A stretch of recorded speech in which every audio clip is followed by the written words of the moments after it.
일반적인 상식과는 반대죠. 외국인들의 보유 비중이 늘어나면 좋다라고 판단할 수도 있지만, 외국인이 많이 보유하고 있는 종목들보다는 외국인들이 적게 보유하고 있는 종목들의 수익률이 좋다라는 걸 볼 수 있는데요.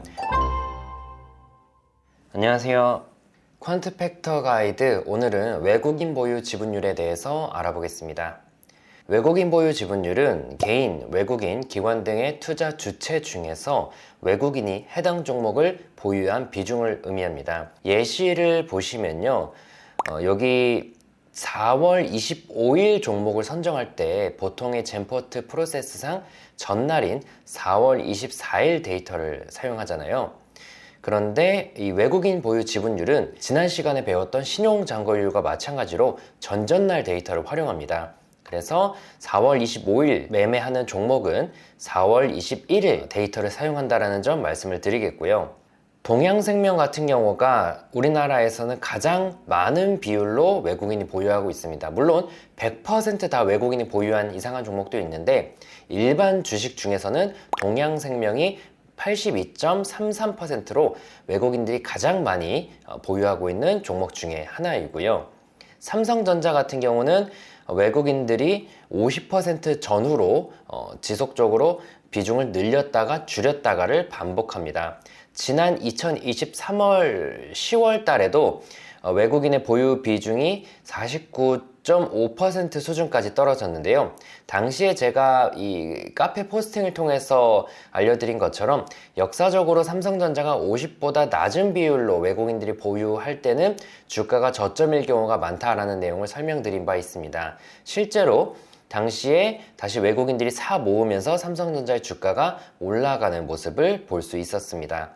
이런 외국인 보유 지분율은 사이칸 하이투자증권 HTS 기준으로는 2130 화면에서 확인할 수 있습니다. 외국인 보유 지분율에 대한 4분위 분석입니다. 평소에는 제가 10분위 분석을 하는데 4분위 분석을 하는 이유는 포진되어 있는 게 잘 포진되어 있지 않기 때문입니다. 무슨 말이냐면, 외국인 보유 지분율이 아까 동양생명처럼 80% 이렇게 되는 경우는 거의 없고요. 대부분 0% 아예 없거나 1% 내외, 정말 많아야 10% 내외인 경우가 많다 보니까 이 분위 분석 자체가 10분위까지 안 되고 좀 4개 분위 정도까지가 한계다라는 말씀 드리고 싶습니다.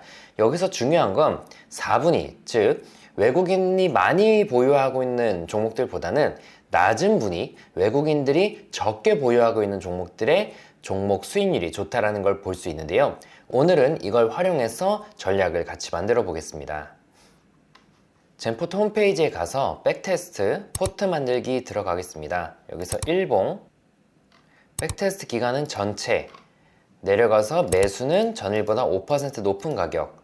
여기에 대해서 문의 주시는 분들이 많은데요. 왜 5%로 하냐면, 어제 이 주식이 10,000원에 끝났다면 1,500원의 주식 주문을 내겠다는 겁니다. 그럼 1,500원에 체결될 가능성은 적겠죠. 그러니까 장이 시작하는 9시에 시장가에 주문 내겠다라고 가정해 주시면 되겠습니다. 제가 1,500원의 매수 주문을 내더라도 이게 10,000원이나 혹은 더 낮은 가격인 9,000원에 매수가 될 수도 있거든요. 그러니까 시장가에 매수하겠다로 해석하시면 되겠고요. 종목당 매수 비중은 5%로 최대 20종목을 가져가고, 목표 손절은 설정하지 않겠습니다. 그리고 종목 최대 보유일은 9999로 의미 없는 값을 넣고요. 조건 부합 시에는 전일보다 마이너스 10% 낮은, 이것도 역시나 시장가에 매도하겠다라고 해석하시면 되겠습니다. 바로 스텝 3로 넘어가서 여기서 외국인 보유 지분율을 0보다 크다를 넣겠습니다. 이상을 넣을게요. 이상. 0이 포함되게. 의미 없는 값입니다. 0보다 낮을 수는 없거든요. 이렇게 하고 우선순위가 중요한데, 여기서 외국인 보유 지분율을 이동평균을 넣어 보겠습니다. 밑에 있던 종합점수는 지워주고 5일 이동평균을 넣고요. 그리고 또 하나, 기본에서 변화율을, 그리고 5일을 넣겠습니다. 자, 이렇게 하면 2개의 조건식이 지금 한 공간에 들어갔는데요. 이 외국인 보유 지분율 위치에 앞단에 있던 거를 복사해서 넣어 보겠습니다. 복사해서 여기다가 넣고요. 여기다가 다운표를 넣어 주겠습니다. 제가 지난 신용잔고율 시간에 좀 잘못 알려드린 게 있는데, 다운표를 여기 넣어 주셔야지 끝에 넣어 주시면 안 됩니다. 끝에 넣어 주시면 이 5일이 정상적으로 반영이 안 되고 1일로 반영이 돼요. 그래서 이 안에 넣어 주셔야 되고요. 이게 무슨 말이냐면 5일 동안의 외국인 보유 지분율의 평균을 보고요.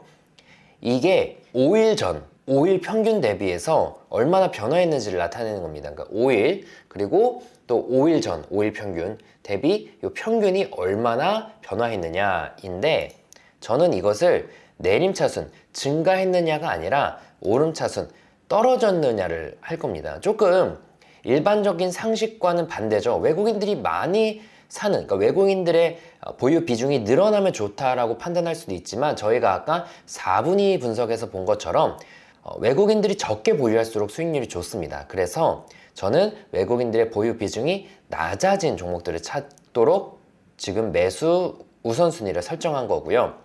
매도 조건식은 수익률을 넣겠습니다. 보유했던 종목의 수익률이 30%를 넘기던가 아니면 마이너스 30%보다 떨어지던가, 두 개는 함께 성립할 수가 없죠. 그래서 AND가 아니라 OR. 그래서 30% 오르거나 떨어지거나 하면 팔겠다. 언제? 아까 전일 종가보다 마이너스 10% 낮은 가격에 팔겠다고 했죠. 자, 이렇게 백테스트를 돌려보겠습니다. 백테스트가 완료됐는데요. 누적 수익률 554%, 그리고 CAGR 연평균 수익률은 12%가 나왔습니다. 그래프를 보시면 그렇게 매끄러운 그래프는 아닙니다. 지난 2021년 4월까지는 좋았으나 그 다음에 좀 많이 떨어졌거든요. 그리고 MDD도 무려 47%로 운이 나쁘면 시작하자마자 47% 손실을 보고 시작할 수도 있습니다. 밑에 내려서 주요 구간의 수익률을 볼 텐데, 먼저 2020년 코로나 때 시장이랑 거의 똑같이 빠졌네요. 코스피 코스닥이랑 거의 똑같이 빠지고 오를 때 같이 올랐고요. 2008년 금융위기 때도 마찬가지로 같이 빠졌습니다.